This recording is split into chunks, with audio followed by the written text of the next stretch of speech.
This happened when I was a kid, so some of the details are a little fuzzy, but I still remember the important parts. I grew up in Nebraska, and I used to bike to school every day because my parents were always working. It was just easier that way. We lived in a rural area surrounded by farmland, and the route to school took me past this massive cornfield. Looking back, it probably wasn't that big, but it was the kind of place that looked like it went on forever, especially when you're a kid. Our house was on the other side of the field, but my parents were always clear about one thing: don't cut through the cornfield. They were worried I'd get lost without a cell phone, and I didn't really question it. I'd seen how easy it was to lose your sense of direction in there. So every day, I'd stay on the main road and bike all the way around it. I didn't have many friends that lived near my house, so I'd always bike alone. I didn't mind the longer rides. I actually developed a love for biking from doing it so often. I'd go for bike rides on the weekends, even when I didn't have to. I don't remember what day of the week it was, but it was definitely a weekday because I was biking home from school. I was biking home like normal when the chain on my bike popped loose. I don't remember how it happened, but it just came off completely, and no matter how hard I tried, I couldn't figure out how to pop it back into place. My dad had taught me how to fix my bike, but nothing I tried worked. I was stuck, and the thought of walking all the way home with my bike in tow sounded awful. Like I said, I didn't have a phone back then, so it wasn't like I could just call my parents for help. I wasn't going to ask for a ride from a random stranger driving by either. I knew better. I was on my own. That's when I looked over at the cornfield. Walking the normal route home was going to take forever, but cutting through the cornfield would save me a ton of time. I knew my parents had warned me not to go in there, but I figured it couldn't be that hard to find my way through. After all, I just needed to walk straight, right? So I made up my mind and pushed my bike into the cornfield, telling myself it'd be a quick shortcut. At first, it was fine. The path I found between the rows of corn was narrow, but it was clear enough to walk through. The stalks towered over me, and I remember there being a gentle breeze that day. Imagine walking through a cornfield as a child. The stalks feel 10 times higher, and everything feels 10 times bigger. It started to make me feel a little uneasy. The corn also blocked out a lot of the light, and it was oddly silent in there. I can't remember why, but every so often I'd look behind me. I'm not sure what was scaring me, but I remember just wanting to get out of there as quickly as possible. After another few minutes, I started to pick up on a faint rustling sound coming from the corn just a little ways off the path. I stopped and listened, trying to convince myself it was just the wind. It didn't sound like the wind, though. It stopped, but as soon as I started walking, I heard it again. This time, it was a little louder and a little closer. I started to think it could have been an animal stalking me, but I didn't know what kind of animal would be making that much noise. I remember struggling to breathe, wishing I had never gotten into that cornfield at all. I picked up the pace, walking faster, but I didn't want to leave my bike behind. I kept telling myself I was being paranoid, but every few minutes, the rustling came back. Like whatever it was keeping pace with me. Eventually, the rustling stopped, and I felt a wave of relief. Maybe 10 or so minutes passed without any strange sounds. At the next juncture, I decided to switch rows just to be safe. I turned a corner, and standing right there in the middle of the path was a man. He was just standing there, arms at his sides, staring at me. He didn't look like a farmer or anyone who belonged out there. His clothes were dirty and torn, and he had what looked like long scratches on both arms. I don't know how else to describe them. They were just long marks that looked etched into his arm. I froze, not knowing what to do. But then he spoke. He asked me if I was lost in a low and raspy voice. I didn't respond. I was glued to the spot. He then took a step toward me and told me he'd help me find my way home. I felt like I was in sleep paralysis. I literally couldn't move. Every instinct in me screamed to run, but I couldn't. He started walking faster, his hands outstretched toward me, and that's when my legs just took over. I dropped my bike and ran as fast as I could. He started chasing me and shouted that he just wanted to help me.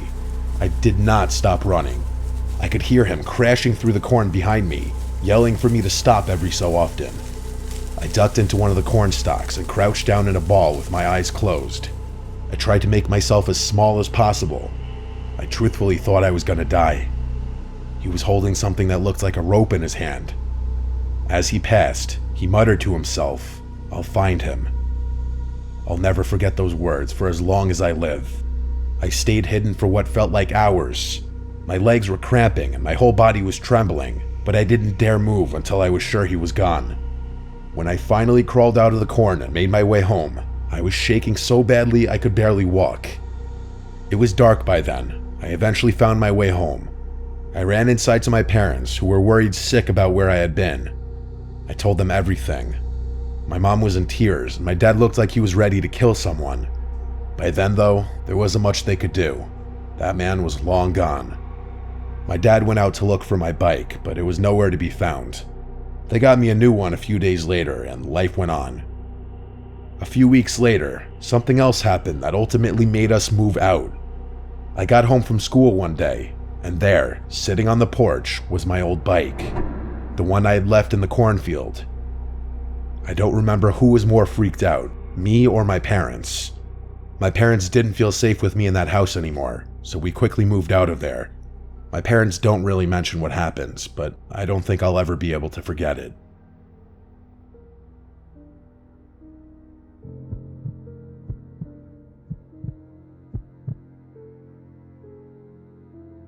I was 28. I had been trying to chase my dreams of being an author by writing for a popular newspaper, but things didn't work out. I had just returned home to help my aging parents on the family farm. It wasn't exactly what I had planned for myself after leaving home years ago, but they were getting older, and managing the place on their own was becoming more of a burden. The farm was quiet and isolated, surrounded by vast fields of corn that stretched out for miles in every direction. The nearest neighbor lived about a 10-minute walk away, a small farm run by an older woman who'd been living there ever since her husband passed away a few years back. Life was slow out there, and I didn't mind that. At that point in my life, slow was exactly what I wanted. Things were pretty normal for a week or two. I was starting to get used to the routine of managing the farm, and the slower pace of life was really beneficial to me. I had a ton of free time on my hands to think and write, which was how I spent most nights. I'm not sure what it is, but I'm most productive and creative at night, so I took advantage of that. I'd get the farm stuff out of the way well before the sun went down, and then sit at my computer until I couldn't keep my eyes open anymore. I had opted to stay in the tiny bedroom on the 3rd floor so that I wouldn't bother my parents with the strange sleep habits. I liked it up there. It was cozy and quiet, and the window gave me a beautiful, muse-like view of the farm. But after about another week, I started noticing something odd. Every evening, just before sunset, I would see a figure standing at the far edge of my parents' cornfield, between 2 rows of corn. At first, I didn't think much of it. I assumed it was someone from the neighbor's farm, maybe checking on their land or surveying the crops. They weren't actually on my parents' property, so it's not like they were trespassing or doing anything technically illegal. It was just kind of odd, though. The figure didn't move or make any kind of gesture. Just stood there, almost like a scarecrow or mannequin. I couldn't tell if it was a man or woman. Hell, I couldn't even tell if they were facing me. It was unnerving, sure, but I figured it was nothing to worry about. Despite the eeriness of it all, I noted that the scene would definitely make a cool photo.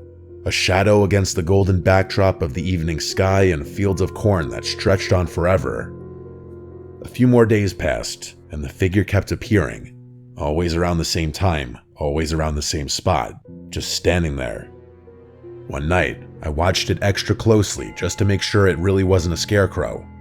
Eventually, I did notice it move, which confirmed that it was a person.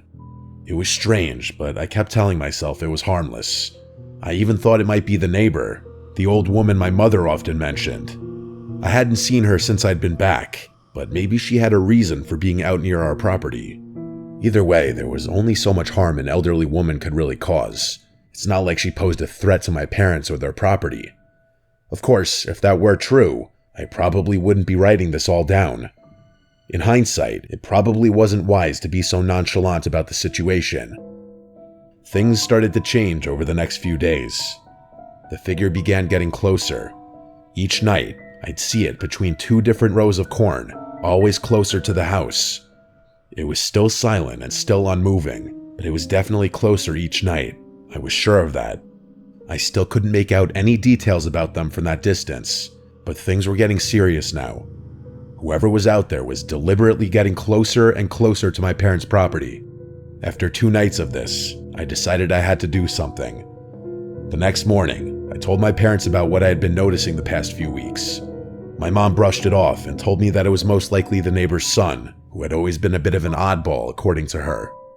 To call him an oddball was a bit of an understatement, but my mom was always one to put things nicely. To my surprise, they didn't seem concerned or even weirded out. They told me that I should just let him be, as he's harmless. One evening, as I was working late in the barn, I glanced toward the edge of the field and felt my stomach drop. The figure was no longer at the far edge of the cornfield.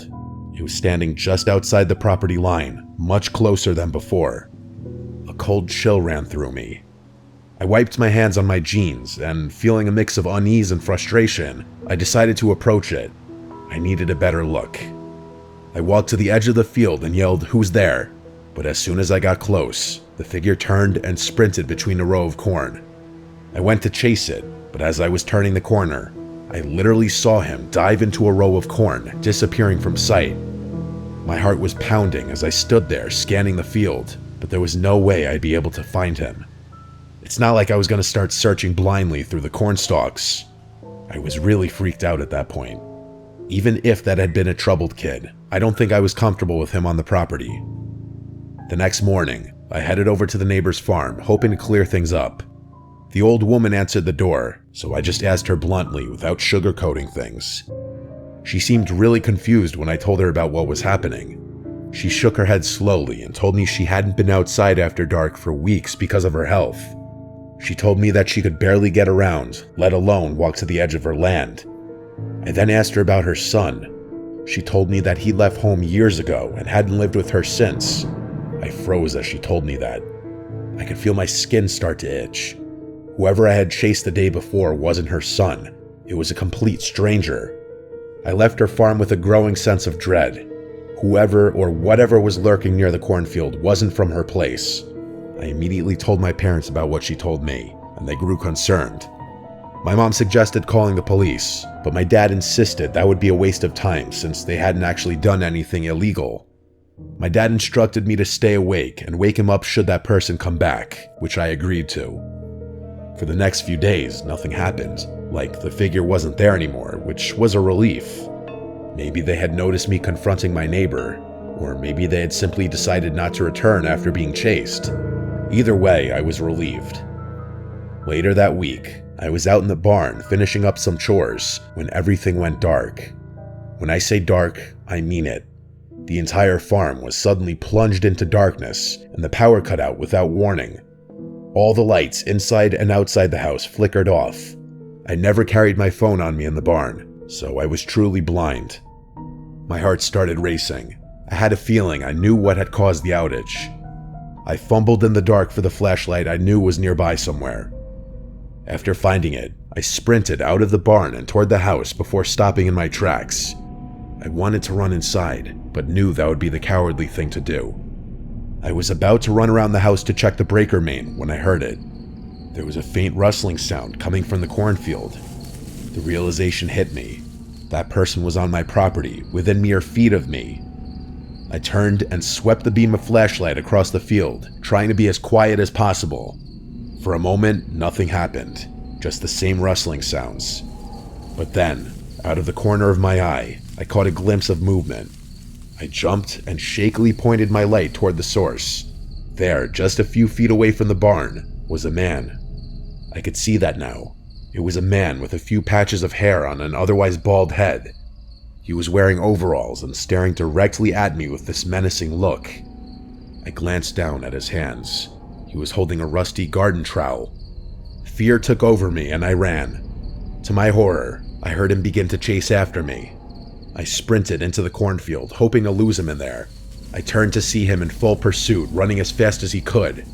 I turned a corner, and before he could see, I full-on dove into a row of corn.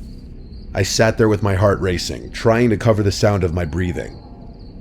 A few seconds passed before I saw that guy run past me. It was the most terrifying moment of my life. I wanted to make a dash for my phone and call the police, but I was too afraid. I sat there silently for a few minutes, contemplating the situation and my life. Eventually, I got out of my hiding spot and ran all the way back to the house, which was still cast in pitch black darkness. I called the police and woke my parents up. The police searched the property and found nothing. They did, however, find the source of the outage. Someone had dumped a bucket of water on our breaker main, which tripped the whole thing. The next day, I helped my parents install some added security measures, and even went as far as to tell the neighbor to be careful. I was only on the farm for another month, but nothing happened in that time frame. It killed me to leave my parents alone on the farm with some psycho lurking about, but I had to move on with my life. They hired a farmhand to deal with the chores, so I wasn't really needed anymore. This was by far the most bizarre and unsettling experience I've ever been through. It's something I still think about a lot.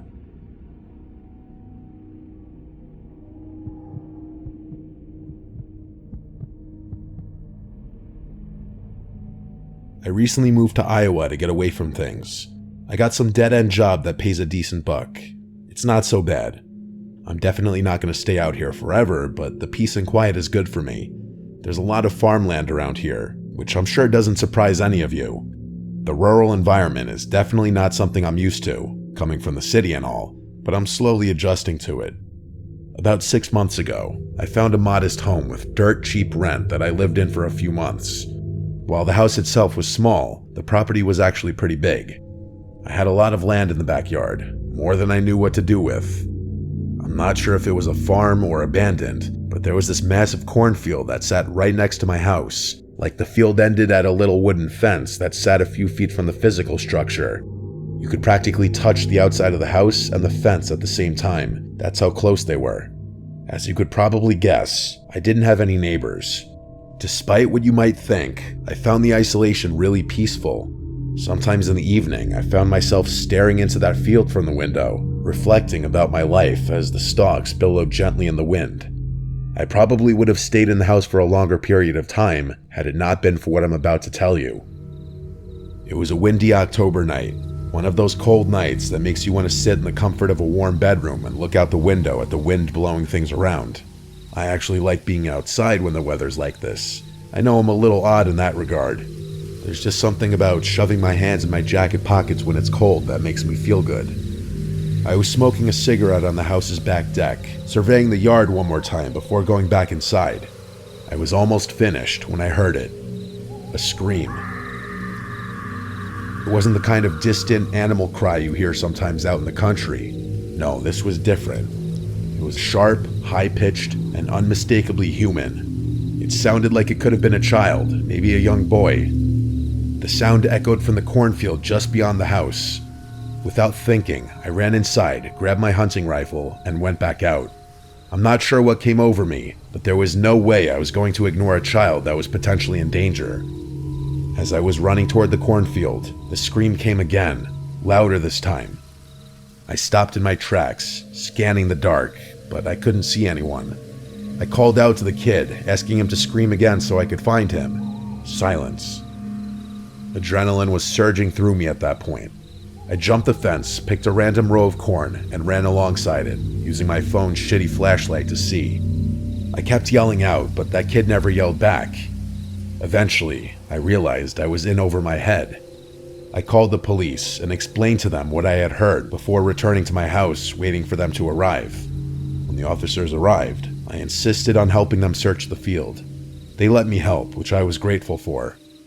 We searched for at least half an hour, calling out to that kid the whole time. He never yelled back, though. There was nothing out there, no footprints, no signs of movement, not a single trace that anyone had been in that field. Eventually, we gave up. The officers told me to call again if I heard anything and left. I was frustrated, but what could I do? Part of me wondered if the whole thing had been a prank, which sort of made sense. I'm sure the kids out there struggled to occupy the hours. It just made me sick to think that someone would prank another person like that. As much as I tried to convince myself that it had all been a prank, I couldn't relax after that. Little did I know that the situation was about to go from a 1 to a 10. As I was upstairs getting ready for bed, something from outside the window caught my eye. It was the last thing anyone would ever want to see outside a bedroom window, a faint orange glow. I rushed to the window and I felt my stomach drop. Off in the distance, there were small flames rising from the cornfield, flickering wildly in the dark. I remember yelling "holy fuck" over and over. I knew I had to do something. The fire wasn't huge, but I knew it would spread fast with how windy it was out there. I sprinted down the stairs while calling 911, practically screaming into the phone. I grabbed the hose from the side of my house, turned it on, jumped the fence, and sprinted into the field. I prayed that it would be long enough to reach the fire. I was soaked by the time I reached the fire, but I didn't care. I knew the fire department would take forever to get there. I was the only hope.